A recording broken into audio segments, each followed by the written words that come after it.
Welcome, ladies and gentlemen, to Zion Analysis. Thank you so much for your continued support.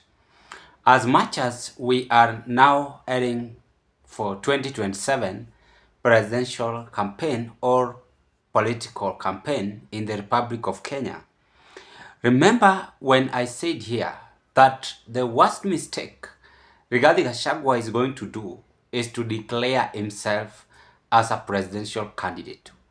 When he will do that, and when he will be serious on that, then it is automatically William Ruto going to retain his position as a second-term president. Ate mawigu munasemaje? Mawigu munasemaje? Arambe, arambe. Wewe Ruto, wewe Kasongo, wewe Zakayo, wewe Kaongo, wewe mwizi, wewe muuaji. Kasongo aende asiende? Kasongo aende asiende? Wangapi wanasema Kasongo aende? Kasongo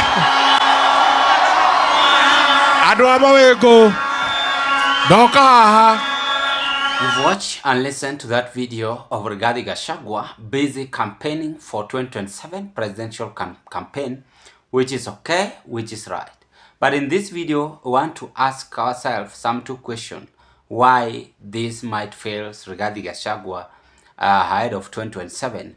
Because I told you here very well that politics is always well planned, well drafted, for any politician to achieve whatever he or she wants. So in this video, we want to dig deep into why Rigathi Gachagua going to fail immediately when he will declare himself as a presidential candidate and leaving Kalonzo Musyoka, Fred Matiang'i, and the other group from opposition to be forefront leaders. Before I carry on, if you are first-time viewer watching me in this channel, please consider to give this video a thumb up like, subscribe to our YouTube channel, like my videos, share them to your friends, family, and relatives. For those of you who have subscribed to this platform, I want to say thank you so much for such a great support, because if it was not your support, then this YouTube platform couldn't have reached where we are at this moment. Now, I'm going to be very much brief on this because we know the mistake and some of us understand it very well. Number one, Rigathi Gachagua is now trying to tell us that he is ready to surrender Ruto's administration again 2027. Because you cannot tell me you had built enmity and that person whom you built with enmity knows you in and out. So they know each other in and out. Rigathi knows how Ruto rigged election. Gachagua also knows, Ruto also knows how Rigathi can rig election. So they know, Ruto knows Rigathi's weakness. He knows him very well. And that is why he managed to impeach him. So the reason why I'm insisting that Rigathi is going to do a serious political mistake, endorsing himself as a presidential candidate, William Ruto knew, not that he didn't know. Ruto knows everything. He knew that if he impeached Gachagua, his case is going to pen in the court. He's going to have a pending case in the court. Then Gachagua will automatically declare himself as a presidential candidate. At the end, Ruto will block him and saying, you have a case, you cannot vie for any post in the office. Again, once you have been impeached by the members of parliament or any other government institution, it's sometimes rare or difficult for you to be given a chance again to run the office. So Gachagua knows this. It's not only that he's just stamping because he has money, he knows everything, but politically speaking, Ruto's administration is not going to allow him easily. Because they know one another very well, and Ruto's administration is after Gachagua every now and then, any step he makes, just to ensure that he don't become president. The second point, Gachagua is now betraying Kalonzo Musyoka, Fred Matiang'i, and he doesn't fear Uhuru Kenyatta. If I were Gachagua, then I could have enticed Uhuru Kenyatta to endorse Fred Matiang'i, as Uhuru said, and even Kalonzo Musyoka. Then he rallied behind them. After 2027, then I think Gachagua will be in a better position. That is how we calculate things. But this moment, 2027, as long as Ruto is still there, he is not going to do anything. As long as Uhuru is still there, he's not going to do anything. Because Uhuru Kenyatta had a candidate. And Uhuru Kenyatta is still fearing that this man might also make me to suffer. Let me block him. He has that power.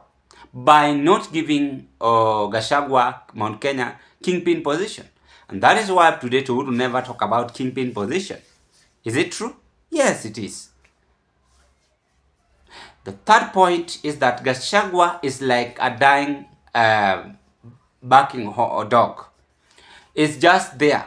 Is barking.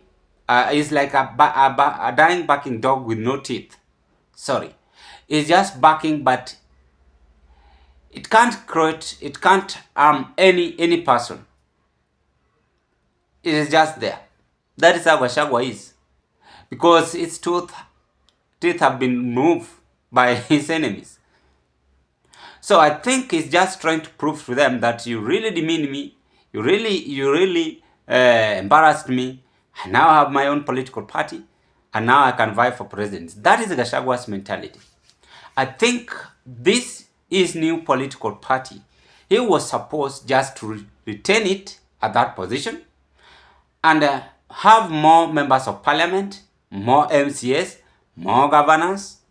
Then in the next 10 to 5 years or 6-7 years, it's going to be okay. I believe by 2032, Gachagua will be more qualified for the presidency in this country. But not 2027. 2027 is not going to make it. That is what I can observe from that video. Then is someone who was just on the side of Mount Kenya. But I told him very well, he's supposed to focus not only in Mount Kenya, plus other parts of the country. You see, Gachagua is very funny. When he sees Mount Kenyan people rallying behind him, he is now seeing himself as a better presidential candidate.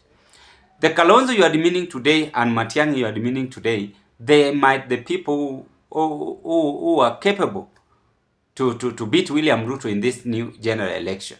But not you. Because I know why I'm saying that, and other Kenyans also understand it. Once William Ruto is still there, you cannot make it. Unless William Ruto decide to appoint you again, which is not going to be possible. And so, anything can happen in politics. I was just summarizing and giving him such a piece of advice. Anyway, thank you so much, ladies and gentlemen, for your continued support. Let's meet on another political observation.